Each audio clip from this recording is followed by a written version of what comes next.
Hey, what's happening, everybody? MusicTherapyLaz here. Tell me if you can hear me because Johnny Beane, we got Johnny Beane in the car here on Gear and Demo Show here with the studio all ripped apart. That's right. If you've seen the previous video that I threw up part one so far of redoing the studio here. And yeah, it's all torn apart. There's no guitars behind me. All of it's off. Johnny Beans is in the Johnny Beans. Johnny Beane is in the wings. And let me bring him in and see if you can hear me. I don't know. I hope you guys can hear me, but let me know if you can't. I'm going to push the comments things here, and hopefully you can. You know, because so far it's just showing that I've got one no, now it says 3 people in the chat. Hey, Johnny, I can hear you loud and clear, man. You can hear me? Yeah, loud. Remember when I had those earbud things? Yeah. I could hear you with those. Without those, I can barely hear you. I don't understand. I'm not sure why that is.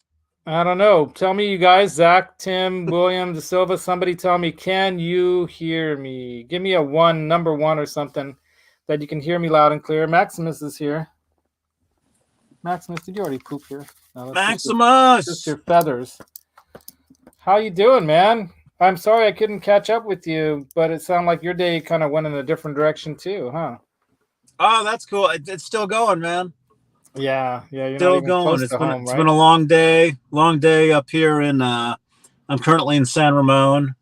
Wow. I'm right across the street actually from Bishop Ranch. I'm at the okay. Wow. The Target. Yeah, I know where you're talking about. Target, the Whole Foods. We were at the Home Goods over there across. We were at the home. Yeah, everyone's saying yes, everything is good. Everything's cool. 5x5 says I can hear you enough. You sound loud. It's really bad. I really don't I don't know why it is. I don't know, but on my end you're sounding hot, like you're almost like, in the red when you're like talking right at the mic there you're talking at your phone, right? Yeah, no, I brought my computer. Oh, okay, so you're almost sure you did. I would never know with you, Johnny Beane. You've got so many surprises up your sleeve. But yeah, man, you sound like you're almost, overly hot on the mic there. Cool. Yeah, but that's cool. Because you're in a car too, so it's, the windows and everything. So as you all noticed, my room is not the same. I dragged all this stuff back in here from the living room. I'll show you a picture of what the living room looked like, you all, because the studio is getting done. I've got an intern now. Seriously, I'm not joking. I've got an intern for a show that has less than 500 subs, makes no money. It's all for you. It's for me too. I love doing this for everyone. Johnny, you did it from the beginning for the love of your dog.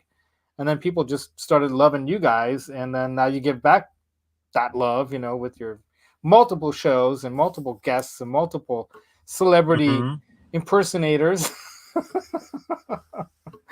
But no, to be serious, I've been really enjoying being with you in your shows and you on my shows. And I'm sorry we couldn't meet up today because it's been a while since we did something like together in like the music side of things.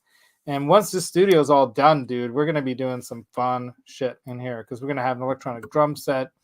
We're going to have mic'd up amps. We're going to have, through the cabinet, through the, everything's going to be done so we can do IRs. We can do all these tests on all this crazy gear. We can do tests on this crazy pedal board right here. Should I show you guys? Look at that thing. I've seen that. Yeah. It's a little dark, I know. But we got a little wah-wah pedal, the mini wah over here. The EVH foot switch for the amp. We've got the MXR EVH Phase 90. I still need to get the flanger, but they're expensive. So I got this other little mini flanger pedal thing that I got from Henning. The Tidal Chorus from LPD Pedals, Lawrence Petros, of course. The Dispatch Master, basically a reverb and a delay in one, but it's really, really a high quality. You remember that one, right? When we were playing that at Danville Music. The Pitchfork. Now, I don't really, I'm new again to Van Halen. You know what I mean? So I'm kind of like back into Van Halen since the 80s. And so I don't even know what he used a harmonizing kind of pitchforky thing for, an octavizer or something. Did he do anything kind of octavizing stuff? Ow, Maximus, stop biting my neck. Yeah. Yeah, So that's what that's listen for. to For Unlawful Carnal Knowledge. Okay. You'll See that? hear well, technically, actually, he didn't on the album. On the album, he used a 6-string Dan Electro, like a baritone or a bass. Oh. He used that on a song called Runaround. And so live in the 91-92 tour, he used a Boss octave for the intro for Runaround on the guitar. That's my studio right now. Mm-hmm. Yeah, that's cool, man. So I'm gonna have to listen to those albums and pick up where, you know, he was using that stuff, so I can incorporate it into my But like, my what, EVH but he didn't use repertoire of songs that I don't know yet. Laz, listen to me, dude. I'm sorry. No, I can barely hear you. You're no, I can hear you loud and clear. Everyone's saying that, yeah. No, he didn't use the octave on the record. He used it live to simulate the 6-string bass that he was using. Gotcha. But later on, he did have, as you know, we talk about all the time, the wet, dry, wet setup that he used for like balance, like the balance sound and you know.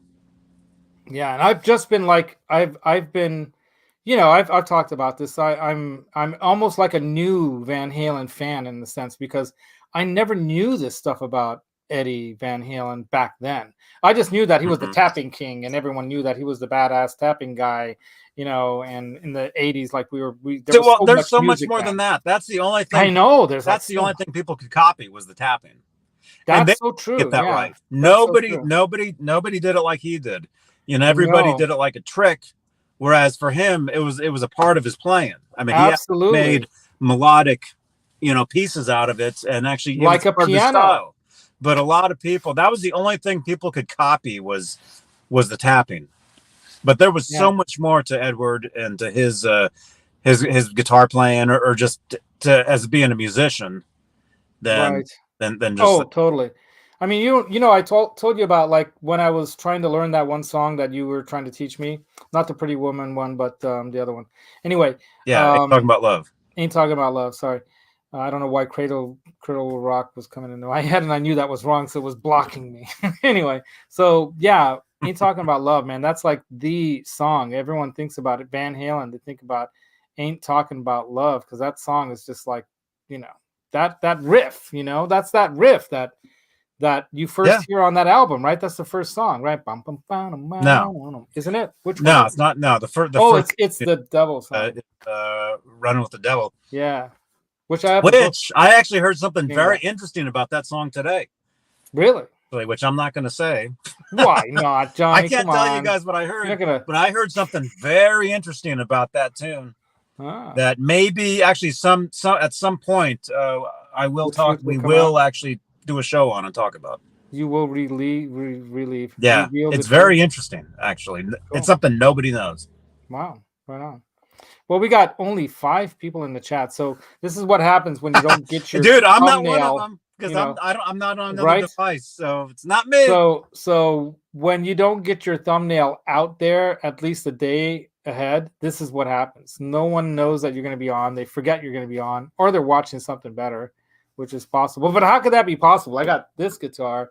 I got these things I'm going to mod that guitar with, but not tonight. I just want to talk about this gear and demo these pedals a little bit, or the sound a little bit for you guys. And, Sunday, if I have the opportunity, Sunday, I'm going to start working on, modding this guitar properly, like the true Eddie Van Halen Frankie, which, by the way, I have pictures of. So I don't know, I didn't email them to myself or do it so that I can show the photos on the screen properly like you pros do. But I do have them, up and ready to look at if you guys are interested. Because I've got the blue paint and I've got all that stuff. I'm ready to like really do this thing up. And I don't know if you know, but people who know me know I'm a freaking perfectionist nut, and so that's a good and bad thing. There's no one on right now. Okay, so it's just me. So where's everybody now? Anyway, right? Where is everybody? I can't see the chat. Let me see. Actually, is there? You should See, be able to bring it up if you're on. I'm never like a guest on these things, and so Yeah, right. I can Yeah. never use this stuff. Well, you know what you can do when you're a guest on my show, right, Johnny? Tim Thomas, Zach Thong, William DeSalva, Hobo Rody. Okay, I can see the chat now. Yeah, we should say hi to everyone, right? Why don't we like recognize the people in the chat, Hey, guys. right? So why don't we do that? So we've got. Hey, dudes. You want to do it? What? I just did it. Is that it? That's it. Tim Thomas, Zach, William De Silva, Hobo Rody, and that's it in the chat. But there are 6 people watching. Laz, instead of saying, "Oh no, that's it," you need to say, "Oh, I know." You need to appreciate. I do. That people that they're even here. I do. You Trust me. Appreciate like instead of insulting your audience by how come there's not more people here. You know like I was shocked the other day when Kurt 5150 and I do a Van Halen show on Twitch on Wednesdays 8 p.m. Eastern 5 Pacific. And there was nobody we did there. The second episode. Actually, we did the first episode with Rob Johnson. And those last 2 episodes on a brand new platform, doing a new show, I'm totally just shocked that somebody's there, that right? people are actually there. No, I mean people in my chat know, James G especially, right? Yeah, thank you very much, James G. Yeah, so he's like, listen up. Yeah, Laz. No, really, you guys, if you don't think I don't appreciate you guys, that's why I did do a massive Christmas giveaway that I still need to send out, but. I totally appreciate everyone out there because I joined this whole YouTube game mostly because I wanted to do something about music and therapy and music therapy because I have an interest in that side of psychology and someday working in that field. And, what ended up happening is that I got sucked into it by you and Henning and a lot of other people. Like everyone left now. Look, no, I'm kidding. Pooh Ninja knows, he's been around long enough, but real Brev, he knows. 24 watching according to him, so good for me, I guess. I didn't even know. See, that's so weird. I mean, my computer, I don't know what's up with this thing. But thank you very much, Kurt 5150, the Reverend. You definitely got to come back on the show. I see him right there. Yeah, he posted at 7:42 a minute ago. He's here? Oh, hey, man. Yeah, right on. Dude, I was watching your guys' show with with Jay and Brian, and that was a wicked show. I need to go back and listen to all that music I missed in the 90s and 2000s, and especially when Jay's band was hot back in the day when he was hitting that circuit, the festival circuit. Those guys pretty much invented gent before gent became gent. From what I've heard, it seems like they were doing that kind of sound back then before anyone else was really doing that sound. But, but it's all timing and who and when you meet them and all that stuff. But I'm really happy that they put that new, Omega Khalid. I always say Khalid. Omega Khalid album together, even though they didn't tour behind it because Coca-Cola, because of that thing. Yeah, because of that, they couldn't tour behind it. Because of the tab? There's something, yeah, tab or what is it, RC Cola? That's my favorite, RC Cola. Royal Cola. That's right. I don't know what Rancid COVID? Rancid Coke. Rolling Coke. That's so funny. But man, I tell you, I do really, really appreciate everybody here, especially Amanda Coombs, who's in the chat, because Dudette, you were my first real subscriber. I subscribed my wife to me, and then she subscribed to me. And maybe it was because it was another girl's kind of name, Ladani. Did Ladani sound like a girl's name, or does Ladani sound like it could be anything? I don't know. I think it sounds like a cute girl's name. But anyway, Amanda, you were my first subscriber, and that's how I got to know Ben through you and made friends with him. And honestly, through Phil Mcknight and Ben and all these other guys, I got more into Johnny afterwards. Even though I went down and met up with him in Mancuda and the whole crowd down there in 2020 and 2019, I didn't even know you were there. You were right there in the EVH booth, and I didn't even know you were there. So, I discovered you after that, Nam. And, at first, like I said it before, I didn't get it in the beginning. You and Dave sitting around talking about EVH all the time. I'm like, EVH. Hey, I don't think he got it either because he left. Apparently. Well, he went and decided to do his own EVH thing or whatever he's doing. But yeah. Anyway, but hey, I heard he's breaking guitars, is what I heard. Breaking him? Well, that's Yeah, sad. he broke his guitar tonight. I heard. Why? He got upset? People tell me this stuff. Apparently, he dropped his guitar in the show today. Oh, he was showing it like Mancuda that one time when he dropped it, and then he just boom. Oh, damn. Yeah. That's why I grip mine steadily with my hands when I pick it up to show people. But yeah, I gotta say, Maximus. man, Maximus is the best. You know, I miss Roxy a lot. Maximus is a little different.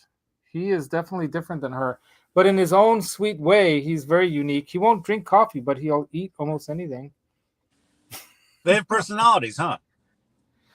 Yeah, you know, Amanda, I'm putting this up here because absolutely you are 100% right. Johnny is good people, and I have had many good things in my life because of him and his channel. Absolutely, man. You know, Johnny was the one who really influenced me to do the Veda, to really get comfortable with videos and just go ahead and do it. And, you know, I still haven't improved much. I'm kidding. No, see, you just do it, man. Yeah, just no, really. Just, you know. Security. Do we have to get rid of somebody? Who's got a wrench? I'm sure Amanda's got a wrench, right? I have a wrench, but okay. I'm not. Well, if there's I'm anyone not doing anything, because like, oh, that's right. Yeah, Janice has a wrench. So Janice, take care of the bad people if you need to. But yeah, I think Kurt said something about security, but I don't know what he's talking about. Yeah. So Robbie Dunbar showed me how to palm mute. Gent is just higher gain from there, I think, and lower, you know, in the tone or temperament, right? So you're going way lower when you're genting. You're like, you know, in A. You drop A and stuff, you know.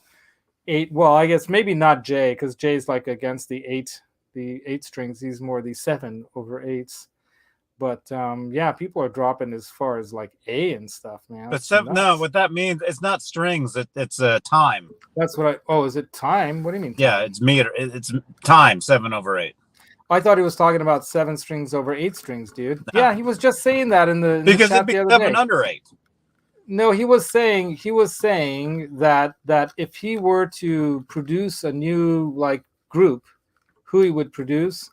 It would be Metallica, but then it would be that other band that he really likes. And he says, but he would make sure that they could not come in with any 8-string guitars. He wouldn't allow them to come in with 8-string guitars, and he'd give them 7s, and that's all you get. I think it's one of his favorite bands. What's that name of that? Gojira or something like that. I think he was talking about Gojira. So I'm just starting to learn about, like I'm saying, I'm starting to learn about these bands and this music, and it's a lot more intense. For a 55-year-old guy who grew up on bubblegum rock and roll, you know, in the 70s and 80s, you know, this in 90s and 2000s stuff is like angry, intense stuff, you know, like Slipknot, you know. I mean, oh my God, just the name of the band, you know, it's pretty out there. So, I mean, I remember when Anthrax was first starting out and Slayer was first starting out, and those bands, Pantera and all that, I was then leaving the whole scene, and I was like not into it because I saw there was just too much drugs, too much craziness. And you know what, Mancuda and you guys were talking about on Tuesday, and Paul and stuff. Dane is right, dudes. Back in the 80s, I remember Rat talking about, and other bands talking about, they would have to fight to it was like you had your band was like your gang. It was like that movie, The Warriors, like, you know, come out to play, you know. It seriously was. People were at each other's throat to survive, and that's why, like, you know, Welcome to the Jungle is all about that song, is all about that era. You know, it was the concrete jungle in LA. It was survival, and you fought your way into those clubs, you know, seriously. Yeah, it was no maybe. Joke. I mean, no, dude, that's part of what turned me off to the whole scene and why I decided not to even take the chance to just go to LA at my 18 ripe years of age and just say, you know, F it. I'm going to see what happens if I go down there as a keyboardist. In 1985, you know, you don't know. I might have made it with the skills I had, but you had to, you know, there were a lot of things that turned me off about being in that industry at that time. You know, all the stories you heard, you know, all the deaths of, you know, people that you saw, you know, like Rhodes, you know, Randy Rhodes dying, just really, you know, and then just a lifestyle was not what I wanted in life, you know. And you know, you don't live that lifestyle either, you know. Would you have Huh? survived that era? Would you have survived the 80s era heavy metal rock and roll stuff? Would you have survived that era? I mean, going down there and like living like that, or would you have wanted to live that lifestyle? That wasn't my. I mean, that wasn't my era. I'm Yeah. too young. I'm Yeah. seriously too young for I that. know. It's true. Um, Johnny is young. but I mean, I actually did take a chance at one point where I moved clear across the country and joined a band. I did do that. Yeah, and I would have done that. I did do that, except I wasn't sleeping on a floor in some hotel. I was sleeping at some millionaire producer's house.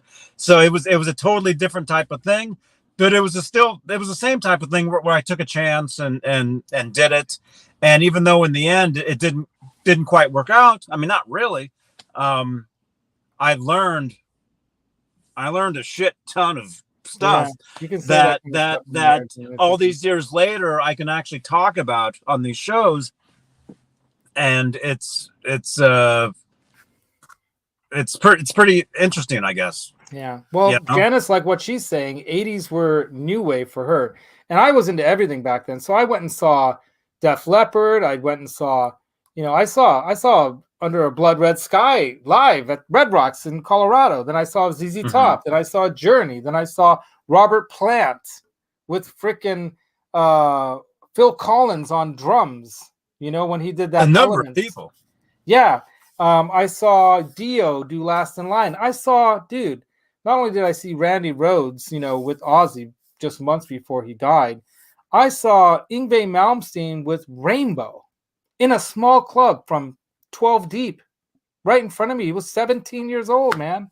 And I was on something. Anyway. On a phone book? Yeah. No, it was a lot of fun. I mean, that era of time, I understand why John Mancuda wants it back, because it was fun. I mean, that whole Fast Times at Ridgemont High movie and that whole kind of thing. Yeah. That's how we were living it, dude. I mean, it wasn't a joke. That was, Spicoli. There were dudes like that in Colorado that didn't surf, but they skied, Or skateboarded. Or skateboarded, Or they'd say, oh, in the summertime, I go to California, and I leave Colorado for the summertime. Yeah. Or I go to wherever in the South America or Mexico or whatever. So yeah, man, there and the shows, Pooh, man. I saw Blue Oyster Cult after being warmed up. I think it was a double bill with Steve Miller Band, and man, are you talking about a rock and roll show? Holy Christ, that was amazing. I mean, with the Godzilla and him coming out on the motorcycle, and then I saw, Thank you for the retweet, Kurt. Thank you, Kurt. Johnny, you rock. What did he tweet? He retweeted our show from the other day. Oh, yeah. So, if anyone wants to post that kind of stuff in here, by the way, you're welcome to. If you don't have a wrench, Kurt, I should give you one, because you deserve a wrench. But yeah, let me show you. I'll give you a wrench real quick, and then let me show you guys if I can do it from here. Can I? I don't know if I can. Maybe I'll give it to you next time. I'm busy. You got to be on YouTube. Yeah. Well, I would have a YouTube window there? Yeah. YouTube chat? Yeah. Okay, click on to the right of his name. Hold on, I'm trying to. Well, I don't know why the chat's not pulling up. Okay, there it is. Yeah, Kurt. There we go. Click to the right of his name. Add moderator. Add moderator. There you go. So you're a moderator now, Kurt. So go crazy. But yeah, we got Janice, we got Pooh. They take care of things for the most part. Amanda, of course, has a wrench. So we got most of the people in the chat have wrenches. But anyway, I digress. I wanted to talk about the mods and the stuff that I bought. So I showed this briefly the other day, but you guys want to see this stuff more up close? So this is all going to be going on to this. Oops, still have the volume up. That's how quiet that amp is with that. Anyway, so I kind of did something special. Yeah, right. I kind of did something special with the way I strung it, as you know, on Johnny Beane's String Change show, Sunday nights, Friday, 8:00 p.m. Eastern, and don't forget that. Yeah, but the Sunday night String Change show, I put these strings on here. They're NYXL D'Adarios 9 to 46s. And are they 42? Does the No, they're lock-in nuts 942s. screw down? The nut is locked. But what I decided to do is I went, you know, Tommy Morello on the way I strung it, with the ball ends hanging out like a crazy guy. So I kind of, you know, did both the Eddie and the Morello thing at once. And of course, this guitar is just super killer, right? It really is. I mean, it's just amazing. But, you know, as you can see here, it's not done exactly like the Frankie, right? But it's pretty freaking close. And I've got pictures to show you of how I'm going to do it up. But let me grab these things real quick from over here. Don't be in Pokey or watching after them. So here's that blue paint. Whoa. Dang. Slippery. My hands are so dry. You know, you're constantly using... So it says, let me see, what does it say? What does it say? What kind of color it is? Some Dave dude sent me this. Oh, it doesn't say anything about the color. It just says careful when you open this. All right. Obviously, it's paint. But it's only a water-based paint. So we have these clasps, as you know. So I can take it out of the bag here now. And they're solid brass, I believe. Or it might not be. They might be steel. It feels pretty heavy, though. But I'm assuming it's solid brass. Right? So that's going to go on this.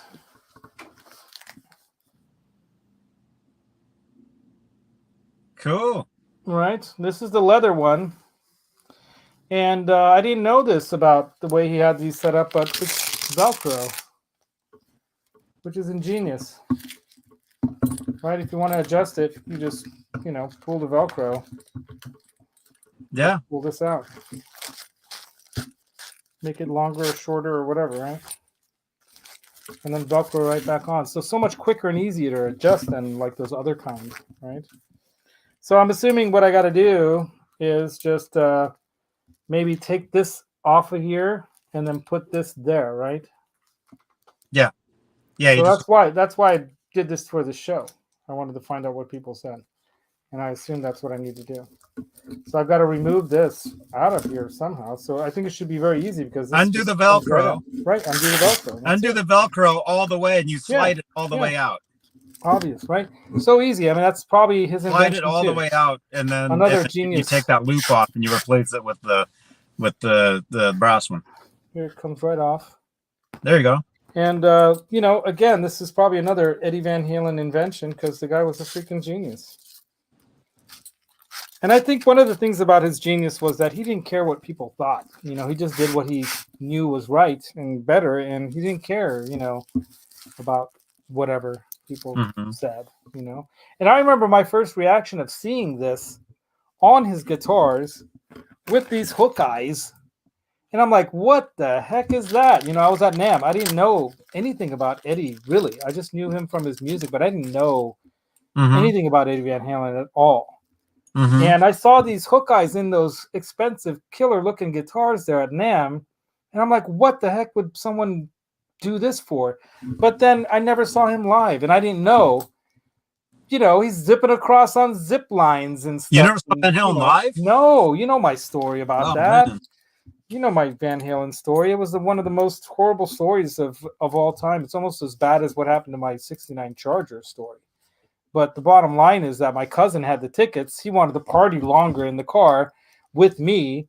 Then everyone left. They locked the tickets in his friend's car because his friend had, you know, he had the tickets on the dash, and his friend locked his car and left. This is that one that I couldn't remember exactly what year, but it was with Sammy, and it was in the early days. It had to be the mid to late 80s, and it was at Shoreline. But you guys say maybe it was early 90s. Maybe it was early 90s. It would have been. They didn't play Shoreline. 86, 88. They didn't play Shoreline as far as I know. So it would have been maybe 9. I mean, I remember it was pretty early. Did they play Shoreline in 91? I wasn't here in 91, but when I first saw them at Shoreline, it was 93. I was still pretty young then. That's the funny thing is I was driving my dad's brown station wagon, And at that time, I was like 19, 20 years old. After that, I bought a show. Yeah. So I you know, that doesn't make sense. That would be 86, 87, 88 or something like that. So they that's didn't why play it Shoreline doesn't. those years. That's why it doesn't make sense to me. So maybe I just had to borrow my dad's car at that time, and I just don't remember the year because I did a lot of partying in those days, Johnny. Wow. my memory is not that great. So obviously I've got to put this carefully into the guitar. So that's one of the mods I'll be doing on the Mod Squad show this Sunday. Don't miss it. All right, so we're going to be doing that. But then I've also got these. The reflector set. Oh yeah, man. So did I bring a? Do they have? They got sticky stuff on the bottom. Yeah, right? it's a stick on. It's exactly the proper kind because whoever sold it to me, this is what he does. He's a Van Halen guy. So it's some Dave guy who knows somebody in Florida that ships from Florida. So I think I know who it might be, but maybe I'm wrong. Might have a little side gig going on with the help of some old parents or something. Anyway, but yeah, so you got those ones. Oops, you got those ones. But see, you could also buy the ones that are already like distressed. But I'm going to do that myself. Right, you're gonna have to break. You're gonna have to break one of them. Yeah, I'm gonna have to break one in half and have half the sticker on, and I got to do all that stuff.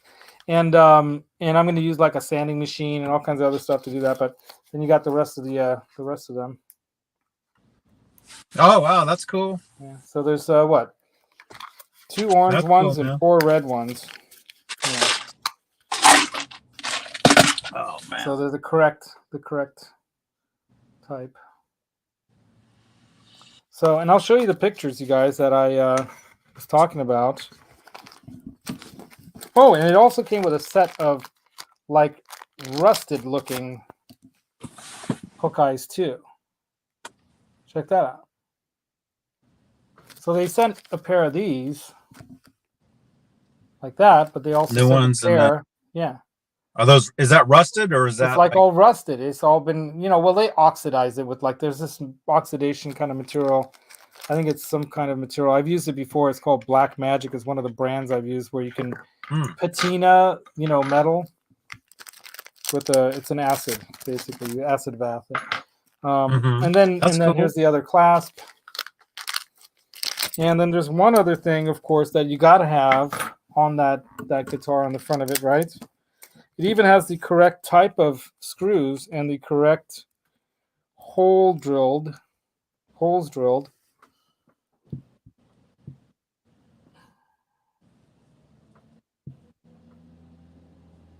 There you go.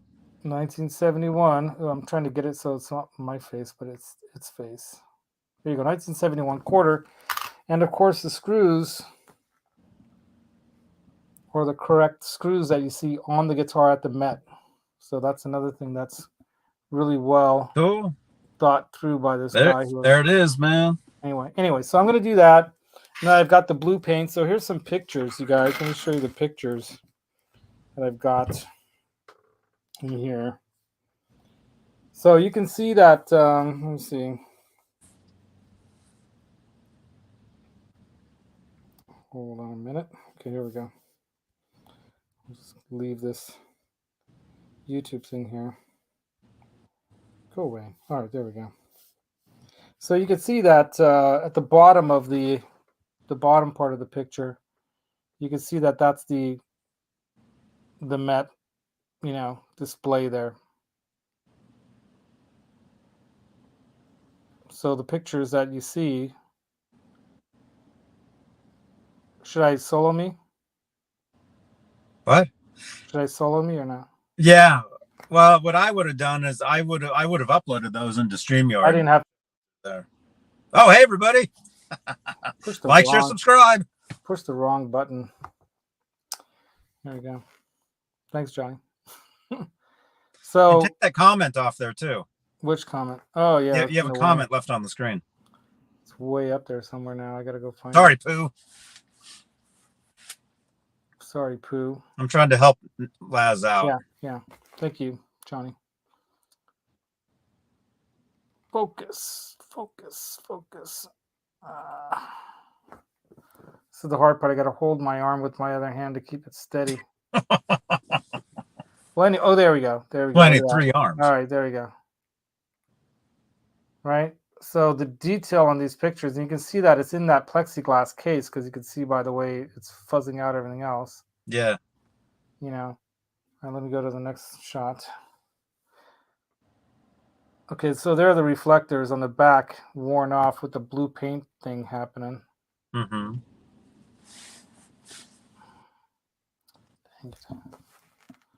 Anyway, yeah, if I had my you know what together, I would be able. Okay, there we go. You see that? There we go. There you go. So I don't really get what the blue paint. Do you know the story about the blue paint, Johnny? I've heard stories over the years, but some of the stories I've heard, I don't know what to believe. There's a lot of false information out there. Yeah. Is it one of those truthfully, things that I don't. I mean, even Eddie wouldn't remember what the blue paint is about. No, he would have known. He would have known. Yeah. Anyway, so there's all these great photos here. And these are all of the guitar in the case at the Met through the plexiglass. And the guy who sold me this stuff, this Dave guy, obviously got these pictures or took these pictures. But, you know, it has like a VHND. I don't know who that is. That's Van Halen News Desk. Okay, so that's where these pictures So if you go to Van Halen News Desk, you'll find these. Yeah. You can actually look at that article and you can actually see who that photographer was. Oh, cool. So here you see that blue paint. I doubt it was the guy that sold you that stuff. Probably not. Yeah. Here's like. I mean, it's possible.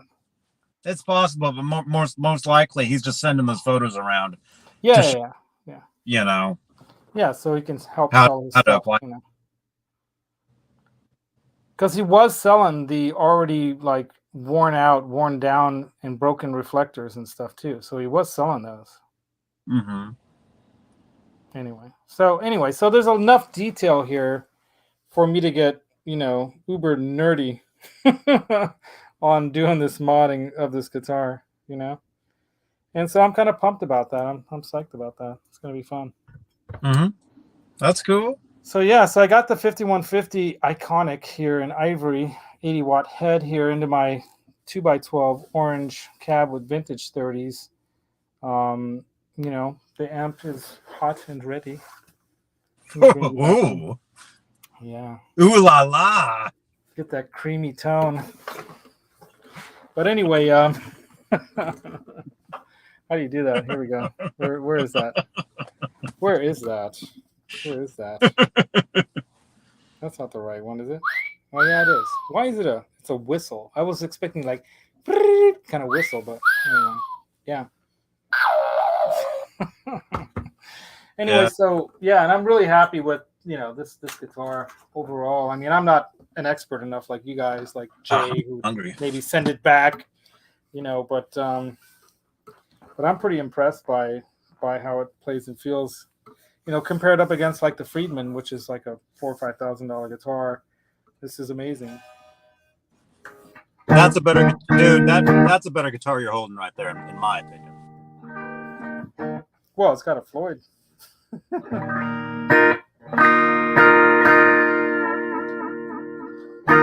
Anyway, so now I've heard that, you know. And I knew this before too, but I just forget to do it. Your option. Yeah, right. All right. I'll give you. I can't do that.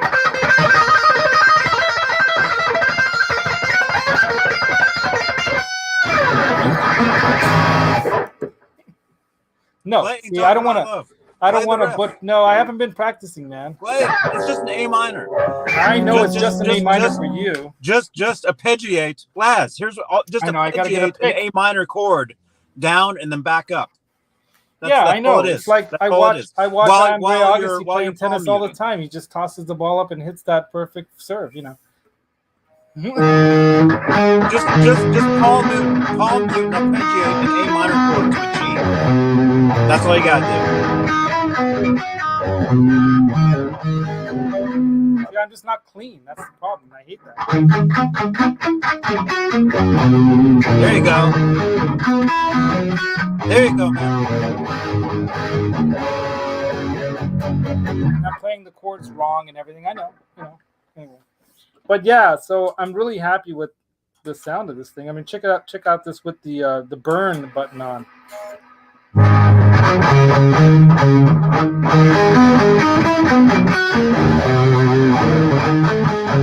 See, I suck, dude. I hate playing this badly. I hate playing it badly. I don't like doing things badly, But I'm doing it for you all, just so you can hear the sound of it. And I didn't check if it was in tune before I started playing. We've been moving these things around,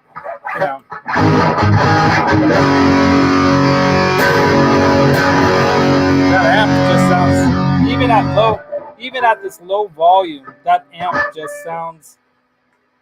Hold on. I should have turned on the noise gauge. That's cool. It's a great amp. But it's amazing sounding. Even at this low volume, it does the thing. You know what I mean? So anyway. Yeah. So check out the with the phaser.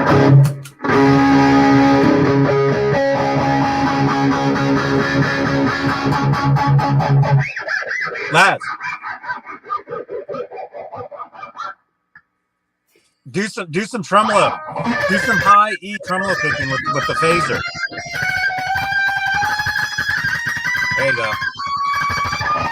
There you go. That's it.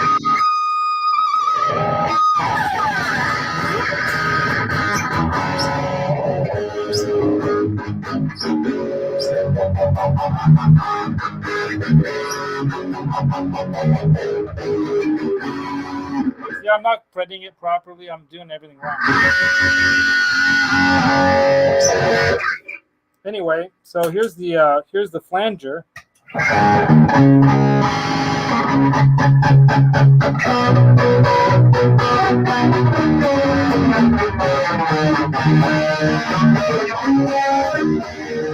And see what happens if when I'm playing it and I'm playing in front of you all, and I can't think of a Van Halen song. Nothing's coming to my mind. Right. Because I'm like drawing a blank. Is that the official flanger? Is that the official one? No.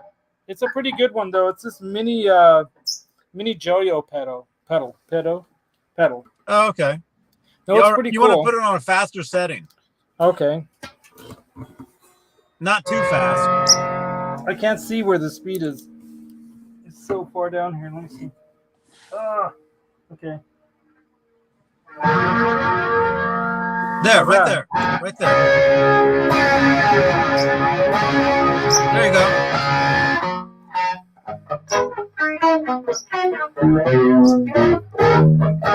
So what song should I do for this sound? The Cradle Will Rock or something. Right? Do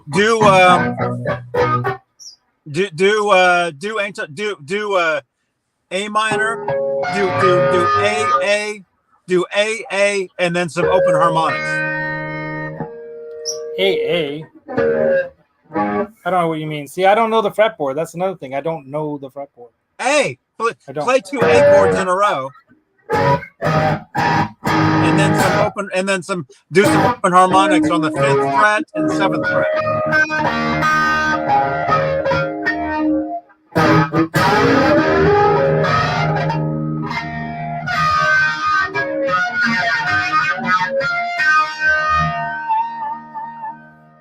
Yeah, there you go. That's it. Anyway, so then I got the chorus. So this is the LPD title chorus. And I don't know if I have this set right at all. So this is without. This is with. Can't really tell, right? There's no difference. Yeah, I know. But dude, you really don't want to have chorus on like a real dirty amp either. That's true, right? You really don't want. That's not a good combination. If you're going to use chorus, you want to have it either on just a slightly overdriven amp or a clean channel. So this is without. This is with. But you know, it works better when it's stereo, too.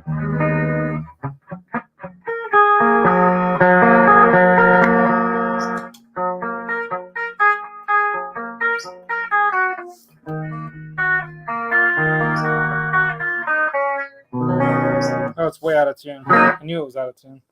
I could tell. Anyway, and then I've got the delay that he uses a little bit with some reverb, right? Come on.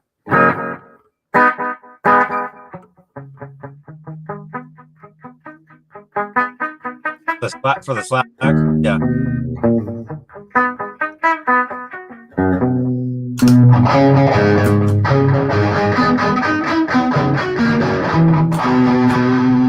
The trick to some of that, actually, Laz, is what you want to do is while you're playing that, intro, is you want to hit the delay while you're mid arpeggiate, while you're mid arpeggio, but then turn it off. You don't want it on the entire time. You want it slightly on during some of the dun, dun, dun, dun, dun. You want some of those to slightly slap back. And then see, I don't have like I'm like shoegaze dancing over here if I have to do that. So yeah, anyway. But the pedals sound great through the amp, and like I was saying, I think it was who was it that recently, I think it was J Leonard J, another favorite YouTuber of mine. He's really good. He actually had the 5150 combo in his recent demo, and he was actually using it as a clean pedal platform amp, doing a 4-cable method through the effects loop kind of thing. So he was showing what a killer amp it is as a pedal platform kind of amp with a clean tone going into something that's an overdrive type pedal with other, delay and other effects and a fuzz kind of a thing too. And he was getting some sick killer sounding tones that I never even heard before. Hey, Laz. Yeah. Did anybody in the wrench have a chat? Get rid of Tamika Hurst. Get rid of Tamika Hurst. That's a scammer.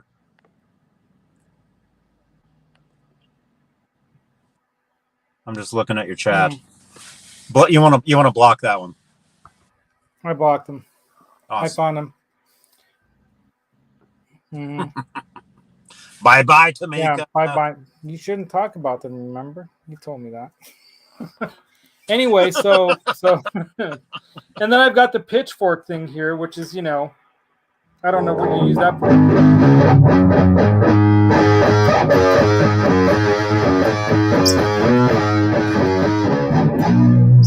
Clayton James, today is Trans-Trem Thursday. That's right, dude. Yeah, Trans-Trem Thursday.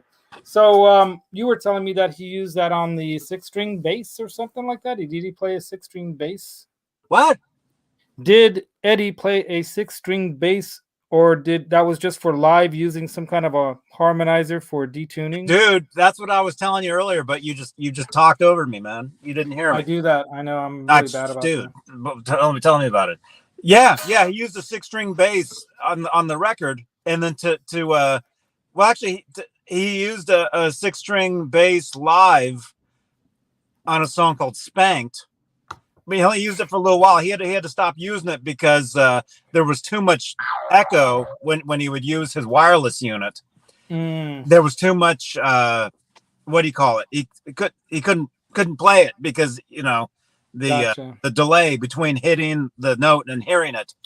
The tracking. There you go. The tracking. So when he would use the double neck Ernie Ball guitar for Spanked with the 6-string bass, he'd have to use a cable, but that became too much of a problem during the set. So they dropped that song. But during a song called Runaround, what he would use was the octaver for the beginning, because again on the record he would use the 6-string bass, which would double the main riff with the bass on the album. Yeah, look at what Adam D said. How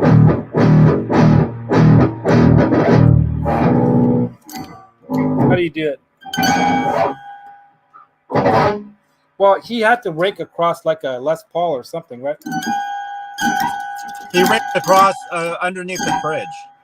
Yeah, well, it has to be like on a Les Paul, yeah, because it can't be on either a Les Paul or on the Shark. or on the Destroyer, I hear. And again, like I said, I heard something very interesting about that song today. A fact that nobody knows. It was played with the Destroyer. No, it had The nothing to Iconic. do with the guitars. It had to do with the song itself. Oh, okay. A So history of the song. Oh, what the song meant, And maybe the running. you guys, I'll tell you at some point. You guys will hear the story. Hmm. You know, I'm ever more intrigued by this man that we lost, Eddie Van Halen. You know, and he was a man. He was a very, very cool man. Got to get rid of this thing. Very, very cool man, but you know, definitely a unique, an iconic individual. I think throughout history, irregardless of what you know the media say out there about who was the greatest, who was the GOAT, you know, for different eras, I think you could say that about certain people. You know, Jimmy Page was the greatest in some ways. You know, Hendrix was the greatest. Maybe David Gilmour too was the greatest in some ways. You know, there's all these like different greats. I love Gilmour, dude. What are you talking about? I've seen him so many times live, and he's just amazing. He wasn't the greatest. Come on. No, I'm saying that he was great in so many ways because he was doing stuff with effects early on in really cool ways that no one else was doing yet too. So you know, if you go back into his history, pretty amazing stuff. And what a tasty, emotive player as well. You know, but the bottom line is that you know Knopfler is another one of those guys I've seen live a couple times. Amazing, you know what that guy did in his day as well.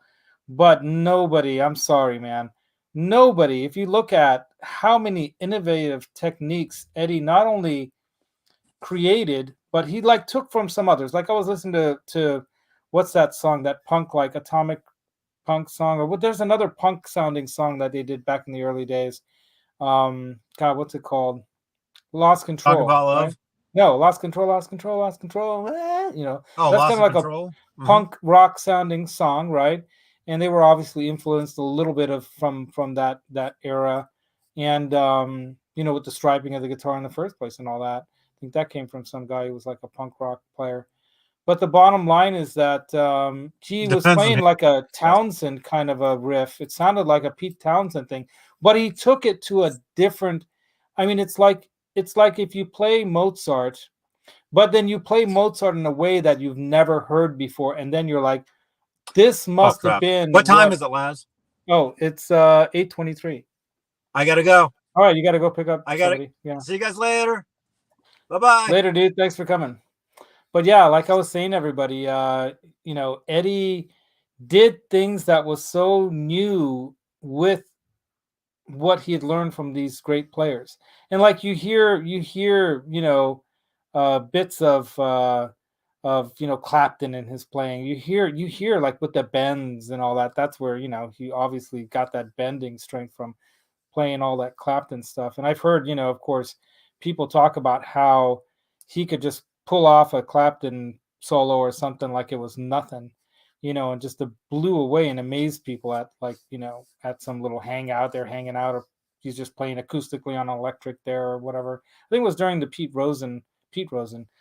Rosen guest episode with Johnny. I think he was talking about I had Pete Townsend on my mind.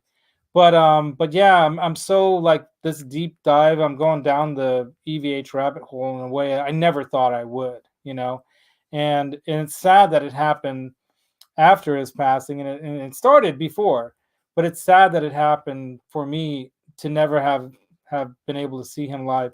So I will be honoring that by a tradition of trying to catch every single Mammoth show, every WVH show, any show that's got Sammy that's in the area with, you know, with Dave. You know, I'd love to see Dave Roth, DLR. You know, I'd love to see him live.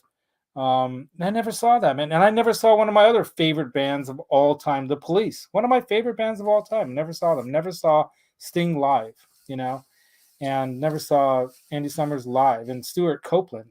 I mean, what a trio. Man, that's three guys. Anyway. So yeah, everybody, you know, so that's kind of, I'm getting near the end of the show. We still got 5 minutes left, but Do you guys have any questions, or do you want to ask anything about this mod thing I'm going to do, or do you have any suggestions on what I should or should not do? What's up, Clayton James 6? Dude, thank you for coming to my show. I know you're a long time. Yes, it is Trans Thursday, right? You're a long time viewer of Johnny's show, and I'm so blessed and honored to have so many of you guys here. You know, Johnny and I have become fast friends, as you know. It's nice that we live close to each other and we have so many things in common, not just in the sense of don't chew my cable, Maximus. Jeez. Anyway, not just that I'm getting into Eddie Van Halen. He's like, you know, total Eddie Van Halen expert and, you know, all that. But yeah, I mean, I'm hoping to do some music with the guy at some point. Boner Jams, Bri, what's up, dude? I was watching you guys' show today, and it was funny because I sped it up to 2 times speed, and it was way too fast. But at 1.5, it's pretty good. I'm just kidding. Yeah. So you know why I pulled it over this time? Normally I'd have my headphones over, but this little guy, look at him. He's chewing up everything, man. He's going to chew my headphones apart. You should see the other ones already. I mean, Maximus is pretty bad. Roxy did a lot of damage to my headphones, but Maximus is, you know, even going 10 times more. Yeah, thanks, dude. It kind of reminds me of South Park, right? the big hoodie. Anyway, so yeah, man. So Boner Jams, have you seen it?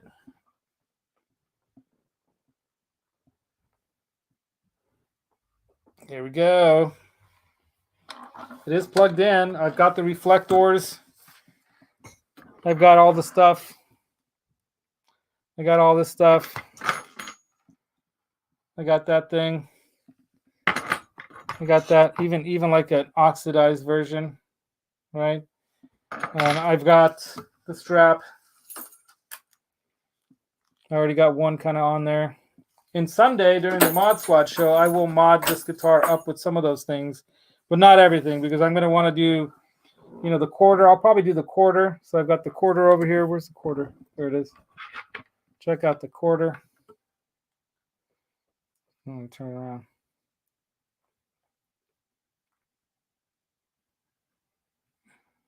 God, come on, light. Anyway, it's a 71 quarter. It's already pre-drilled. All that stuff's already been done for me. So it's so killer, dude. It's so sweet. I got to do the cigarette burns. I'm going to probably take this off because I'll probably never sell this guitar. And I'll, you know, I'm going to take the EVH off because I want to make it look as real to the Frankie. Oh, by the way, I did it up Tommy Morello style. Anyway, but it sounds great, dude. I mean, it really, you know. Let's see if I can do this right.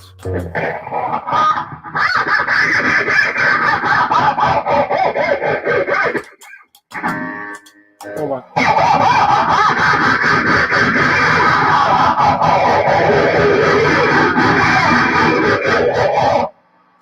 Right?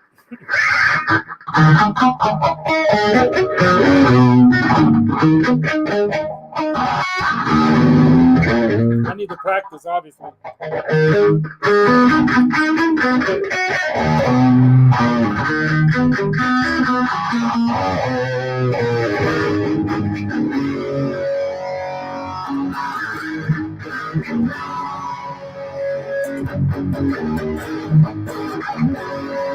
Wow, that's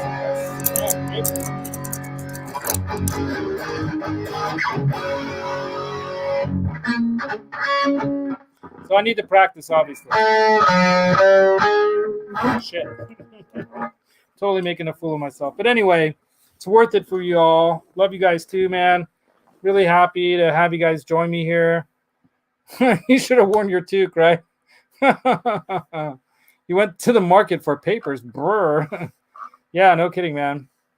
Yeah, it's not cold here, but this is my protect my headphones from Maximus toque from Peru with llamas and stuff on it, right? Anyway, so that's the show, you guys. Thanks for coming. Thanks for joining me. I'm redoing the studio. I'll be posting up another video tomorrow of part 2 of the studio build, where I'm like putting up this stuff. You can see all this stuff up here that I put on the ceiling to sound deaden it from the people upstairs. And I'm going to be putting something over that. My wife kind of reminded me of something, though. Is that stuff fireproof? And I'm like, probably not. It's styrofoam, right? So I don't know. I might have to do something else with the ceiling, in the sense if I'm really concerned about it being fireproof or not. But maybe that should be something I should be concerned about. Anyway, wasn't thinking about that. I'm just trying to do a cheap do-it-yourself, studio build, trying to acoustically treat it so I can't get people's sound coming. Let me turn this off. So I don't want to get, sound from outside coming in. There's an airport nearby. We've got planes flying overhead. It's not a big airport. We still get some private jets and prop planes even coming over, and it can get loud. And then, the neighbors upstairs. And I do want to do, some serious recording in here with other people and myself, and probably do most of it through the cans, but we'll probably do, some of it that will be acoustically, some acoustic stuff and all that too, right? So who knows what kind of instruments and people we might have in here at some point that I'd like to get involved in producing or working with music-wise. That's what I did back in the 90s. It was a lot of fun, and I miss that a lot. Anyway, the late nights till 4 a.m., doing stuff. So thanks for coming, you guys. Yeah, Boner Jams, dude, you rock. I want my t-shirt. And Hobo you rock. Rock wool is spendy. Yeah. That's the thing, is that, and I didn't want to put anything too heavy up there. So maybe I'll put some soundboard. There's some soundboard material, but that too, I think that's not exactly fireproof, Maybe I'll shoot underneath. Okay, so let me show you guys this real quick, and then I'll go. See if I can stretch this cord all the way over there. And Maximus, if you bite me again, you're flying. You're flying off. So what's going up on top of that stuff? So, what's going up on the ceiling is this, right? And they use this in all kinds of, places to kind of spruce up and kind of help acoustically treat a room a little bit. But normally you'd put it on some fiberboard or whatever. I decided to use this, almost 2-inch thick, this stuff. Let me grab one.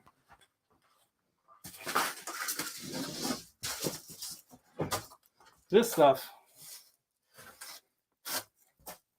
right? So this is like the exterior kind of siding you put on a house to kind of,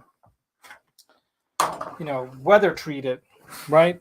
So, and this is going to go up on that, and then what I could possibly do is underneath this, maybe I can shoot a bunch of that, the pink foam, that, fire retardant pink foam that you can shoot, and then just squish it up, and it'll stick on that stuff up there, and that'll kind of set. But the problem with that stuff is it takes a little while for it to dry. So I'd be like holding it up there forever. But that's what I got these things for. So check these things out. So I had a little help. I have an intern now. So my intern's helping me out. He's a friend of mine. Mine's kid, actually. But he's a friend of mine as well. But I've got these things.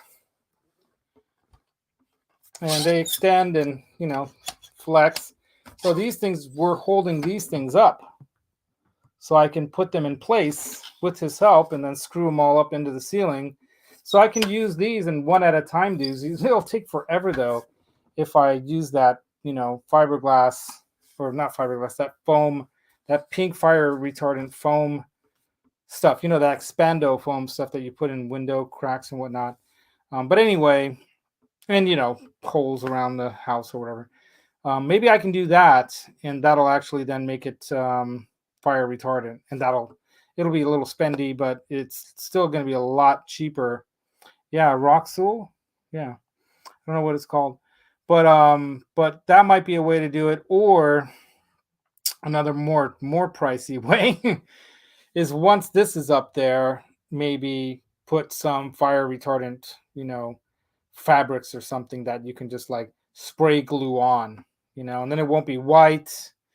It could be a light color, but I can use like a Scotch guarded kind of fabric. Then I could. So by that point, I'm probably spending the money I could have spent on some better material on there. But the other problem was I couldn't make it too heavy. I couldn't make it so heavy on the ceiling because I wasn't sure where I'm screwing into, if it's just holding into that sheetrock.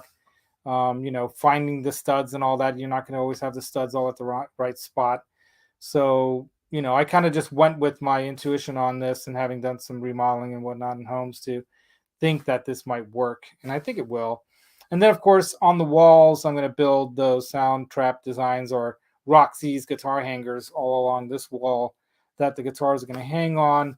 I'm going to mount a shelf that goes across above the amps that I have the combos, and put all the heads there. So the 2x12 and all those other similar size combos are going to go underneath a heavy duty shelf that's going to hold the heads. And eventually I'd like to get a synergy. So one of the dual synergy heads, so I can do the synergy thing, because I think that would be great to have, and I'm probably overdoing it for my level of playing and whatnot, but I'd like to have other people come in here and do some recordings with, right? So no pyrotechnics, right? Yeah, we might. Waterfall walls. What's up, Pooh? You're funny. So yeah, I might have to do the waterfall walls, right? Like when they spray at the spray booth.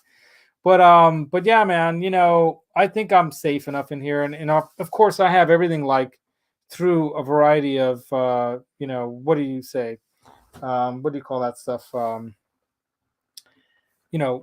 Power conditioners. So I have really good kinds. So I spend money on that kind of stuff because it's so important to have good power in the studio, and reliable power. I even have a backup power kind of module. It's massive. It's this big, gigantic thing that if power goes down, will keep me going. Dwight Bailey, what's up, dude? I'm glad I'm going a little long. I don't think anyone else is on right now, right? So thank you for joining, Dwight. The Hitman Bailey. But yeah, so I'm really jazzed, psyched, pumped, stoked about this journey of mine, doing the mods with you guys' help. People like the Reverend, definitely helpful to me, as well as Jay and James too. JJ James says Brian has definitely been helpful to me, sending me links and pages of information on how to properly set things up. So Hugh Caldwell, what's up, dude? What's up? Nice of you to join. Thanks, man. You guys rock. Yeah, it's such a fun thing to have this as a project and as a hobby. But back in the 90s, I really wanted to get that studio to be like a real job kind of a thing, and it never turned into that. And instead I went into debt, and that wrecked me for a long, long time. It still haunts me, emotionally and all when that happens. So the bottom line is doing this all again, building up to this level in an apartment building, it's kind of crazy to spend all this. But I'm thinking I'll probably be able to pull it down and redo it elsewhere too. So yeah. Pooh says, I miss my big UPS. I couldn't afford to replace the big batteries in it. UPS. I don't know what that is. Yeah, Hugh Caldwell, my Hungarian brother. Dude, I'm going to Hungary this summer, by the way. I have the dates figured out. It's going to be in early to mid to late August. I've self-invited myself with approval from Henning to his Gear Street event this year. So I'm going to Gear Street at Henning's compound, and I swear to God, I'm going to get him to put a monocle on his eye and say, Hogan! That's all I want him to do for me. I'll pay him money to do that. That's all I want him to do. If you know what that's all about, it's Hogan's Heroes. He looks like Colonel Klink to me. I want to dress him up like Colonel Klink. Colonel Klink. Anyway, you know who I'm talking about. Sergeant Schultz and all that stuff. But yeah, uninterruptible power supply. Thank you, Poo Ninja. Very important to have that stuff when you're recording and when you're mixing down and you're working on stuff. And, sometimes inspiration hits you and like I said, that's why I wanted to have the sound deadened properly too. Because you could be playing the perfect riff or the perfect solo or the perfect thing, And in recordings, it matters because, okay, when you're doing it live, you can get by sometimes not playing it perfectly or doing it exactly right. But when you're putting something down for an album, sometimes that one take is the one that got away if you let it go, and all of a sudden it's gone and you can never get it back. That stuff happens all the time in studios, man, all the time. So yeah, you really want to have everything put together. Yeah, Werner Klimperer. Yeah, John Banner. Yeah, John Banner, man, that guy. Yeah, that was Bruce's brother. I think he died young, didn't he? I think Bruce Banner. No, I'm kidding. Anyway, that was a joke. But the bottom line is, man, very psyched about doing this, and I'm hoping that this, influences other people to do something similar too. And the main, means to the end, or whatever you want to call the desired result, is going to be some really killer music that I hope you guys are going to enjoy. Not just done by me and originals by me, but other people like Jack the Rabbit if he wants to, or Buddy Octopus Ears. Where are you, Octopus Ears? We're hooking up tomorrow, man. We're gonna go see Mammoth. That's right. We're in the digs. That's right. I got this at the last show that they were here in the Bay Area with Guns N' Roses, which they kicked butt. They rocked. Hulk smash. So yeah, thanks you guys. I'm over a good 11 minutes or so. Thanks for joining me. Let me know in the comments what you think about this mod stuff, what I should or shouldn't do. If I put the blue paint on the guitar in those spots, how should I rub it down and smooth it out or make it look so it looks right? I'll use like an artist brush. I'll do it like very artistically. Try to copy it exactly by those pictures, and I'm going to try to get more pictures. That one I'm not going to do. I'm going to do that on another day when I can do it properly, when the studio's all done, and put the paint on there properly. Maximus, what are you doing? He's chewing up my headphones. What are you doing, Maximus? Here, we're going to go all baldy here. Yeah, see, that's what he's doing. He's chewing this part off. I don't know if you can see that. Yeah. See the rubber right here. He chewed the rubber off here. Dang it. These are expensive. Maximus, you devil. Anyway, you guys, so that's it. That's the show. I'm going to end it. Have a good one. Rock on. Don't forget that the secret to tone is in your mind, but the feel comes from your heart. Put that concrete and the subjective together. Mix it up. Pedals, amps, guitars, feet, fingers, tongues, whatever you use. I saw a kid using a stump of a hand. Didn't even have fingers. He's using a stump and he's playing. Amazing. Yeah, Hungarian sausage for the win. Buddy, for you this Sunday morning, I'm going to dish up some Hungarian sausage breakfast, and I'm going to show it to you. Leo, Salko, what's up? I'm going to bring it to you. I might even shoot some video of it with Maximus now that he's getting a little more friendly around the kitchen. I don't have to worry about him flying into the flames. And I'll post that up as one of the things I used to do. Cooking with Roxy. We'll be cooking with Maximus, right? That'll be fun. That'll be fun. So from me to you, from Maximus to you guys, rock on. Have a good night. See you guys. Oh, and by the way, I am going to be taking some photos with my very nice camera phone and it's got really good low light photo taking, by the way. I'm going to take some photos, and there's going to be some of them new EVH guitars that we've been seeing, right? Those semi-hollow EVH kind of, I don't know. It's kind of like a combo of a Wolfgang and like a E335 style kind of setup with the way the pickups are set up. Very, very cool looking guitar. I definitely want one of those now too. And Dirty Honey's gonna rock too. If you guys haven't gotten into Dirty Honey, man, at first I was like, oh, they kind of like a copying all the rock bands of the 70s. But didn't everyone in the 70s copy each other anyway? And not only that, they play like a combo between kind of like Led Zeppelin meets AC/DC meets Aerosmith, and they had a baby, and those baby kids came together and put a band together. That's kind of what what they sound like to me. They're pretty rocking. They're more kind of classic, old school rock and roll kind of band like that. similar to that other fake Led Zeppelin band. I won't name. Anyway, but I wouldn't mind seeing them either, maybe. But yeah, but to me, yeah, I think Wolfgang's doing some killer stuff. His music is really great, and I can't wait for the next album, which I know he's already been working on. Right. So rock on, everyone. Once again, see you guys later.